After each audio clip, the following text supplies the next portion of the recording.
Hai, apa kabar? Ketemu lagi di channel BPP, Belajar Pemilu dan Pemilihan. Kali ini kita akan membahas pelanggaran kode etik penyelenggara pemilu. Siapa sih yang berhak untuk melakukan persidangan kode etik? Betul, yakni adalah Dewan Kehormatan Penyelenggara Pemilu atau disingkat DKPP. Penyelenggara yang tidak melaksanakan tugas dan tanggung jawabnya sesuai dengan sumpah jabatan, itu bisa dilaporkan ke DKPP. Bagi mereka yang tidak netral atau mementingkan salah satu peserta pemilu atau salah satu partai politik, salah satu calon saja, tanpa melakukan pelayanan yang sama, maka mereka bisa dilapor kepada Bawaslu atau langsung ke Dewan Kehormatan Penyelenggara Pemilu. Nah, ini sangat mungkin dilakukan untuk menjaga integritas kerja yang dilakukan oleh penyelenggara KPU maupun Bawaslu. Olehnya itu, seluruh masyarakat ikut dalam mengawasi proses penyelenggaraan pemilu.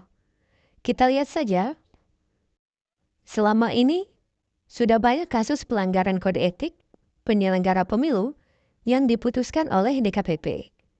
Selama tahun 2022 saja, hingga awal Desember kemarin, DKPP menangani 34 perkara yang termasuk dalam pelanggaran kode etik penyelenggaraan pemilu.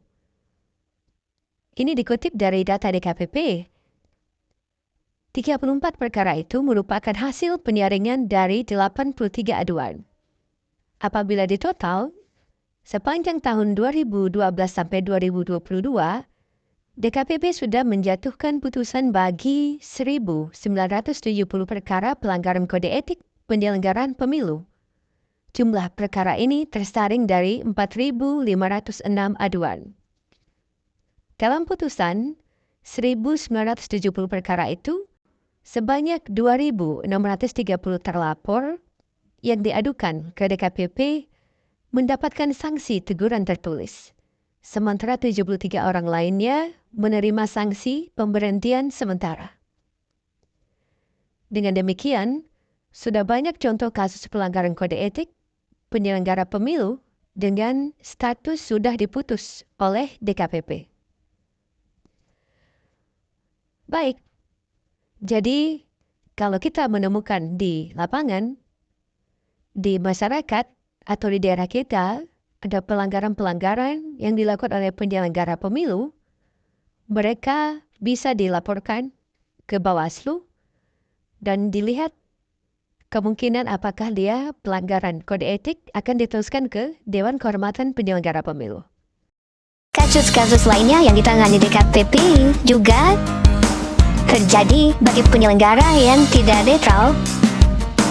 Penyelenggara yang hanya memilih atau mendukung satu partai saja atau pelayanan kepada calon-calon berbeda. Ini adalah pelanggaran kode etik. Juga biasa secara pribadi penyelenggara melakukan pelanggaran-pelanggaran di Publik misalnya dengan mengganggu orang, melakukan perselingkuhan, dan hal-hal yang membuat citra diri ternodai. Ini bisa dilaporkan di Bawaslu atau di Dewan Kehormatan Penyelenggara Pemilu untuk dibina sebagai penyelenggara yang berintegritas. Terima kasih atas perhatiannya. Ketemu lagi di topik yang lain. Jangan lupa like, subscribe, dan bagikan video ini. Sampai jumpa.